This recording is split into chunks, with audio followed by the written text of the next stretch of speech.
Cena I, o ruído branco. A poeira tinha um cheiro de segredo e esquecimento, uma fragrância espessa de mofo e celuloide envelhecido que Léo sentia prender-se à sua traqueia. Ele estava sentado no coração da Câmara Eterna, um estúdio de gravação que havia sido lacrado desde o desaparecimento do compositor recluso Alistair Thorne. O pedido era simples, mas macabro: digitalizar as fitas mestras.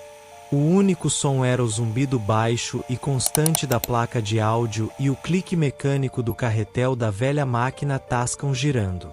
Fora daquela sala, o silêncio era tão absoluto que parecia ter peso, uma pressão física contra os tímpanos. Léo não podia se dar ao luxo de se distrair. Ele tinha tinnitus, uma herança ensurdecedora de um acidente que o fizera buscar refúgio no silêncio da mixagem de áudio. Mas o silêncio da Câmara Eterna não era um refúgio, era uma prisão. Na fita número 7, marcada a caneta vermelha com um único símbolo, um olho aberto riscado, o ruído branco que iniciou a gravação era mais denso, mais intencional. Léo ajustou os fones de ouvido, o couro puído e abafado. O contador digital da Tascam avançava lentamente. No minuto 3h47, o ruído parou abruptamente. Um corte limpo. O silêncio que se seguiu não era o silêncio do estúdio. Era o silêncio dentro da fita. E então, a respiração.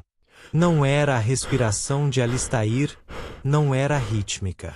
Era um som úmido e gutural, lento, como se algo estivesse lutando contra o ar, muito perto do microfone. Durou 5 segundos e se tornou uma palavra sussurrada. Uma palavra em uma língua que Léo não reconhecia, mas cujo timbre ressoou com uma dor antiga, algo que parecia ter sido arrancado de um sono muito profundo. Léo sentiu a pulsação martelar na parte de trás dos seus olhos, forçando o sangue a correr para seus tímpanos. O tinnitus aumentou, tornando-se um lamento agudo que competia com o que estava na fita.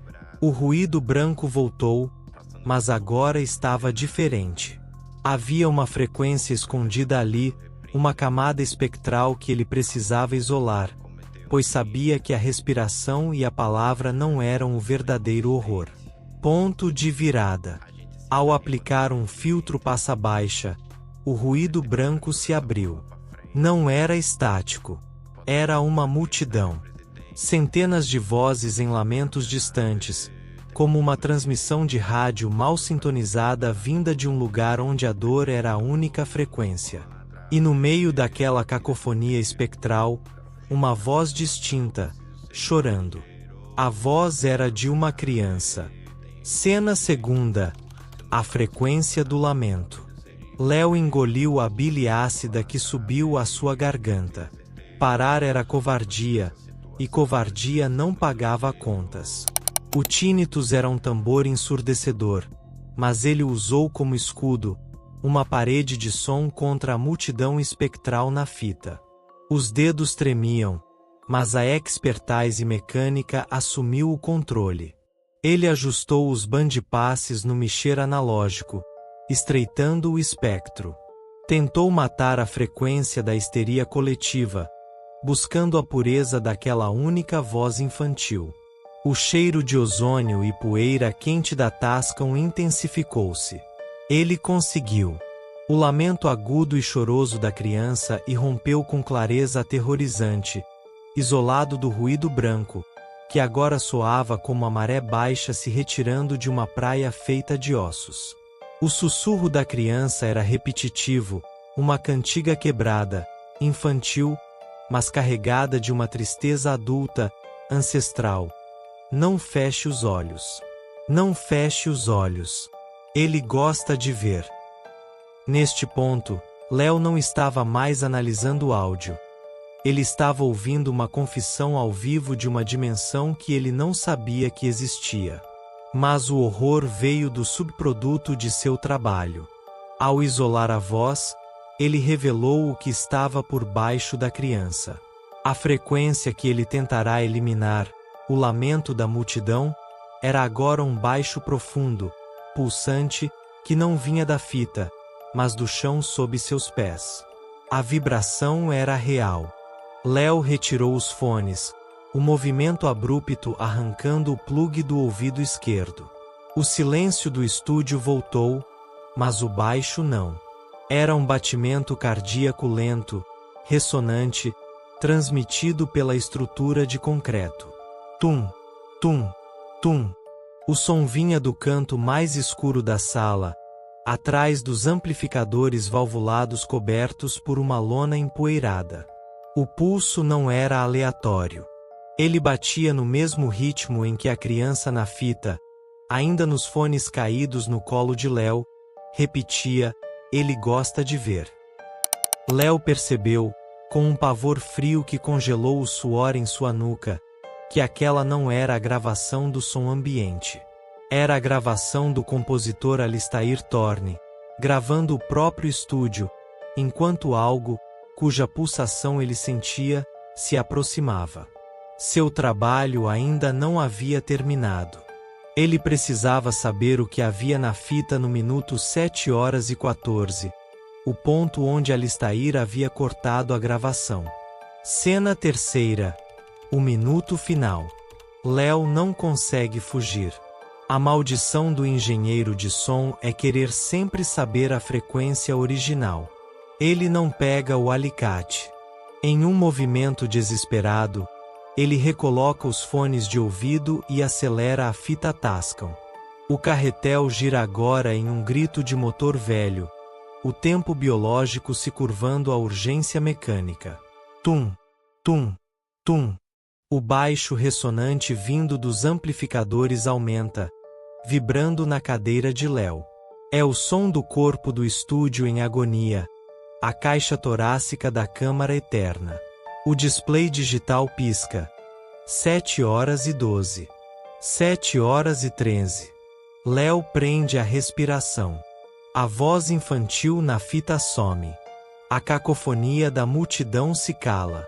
O tinnitus de Léo é o único som remanescente, um zumbido pessoal e agonizante.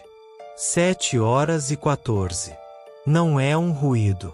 É a voz de Alistair Thorne, clara, serena e profundamente insana. Eu não a gravei, Léo. Eu a liberei. O silêncio é só uma tela. As vozes sempre estiveram aqui, nos materiais, na pedra, no ar. Eu apenas dei a elas um ouvido.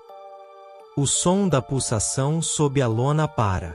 A máquina Tascam silencia. O ruído branco finalmente cessa.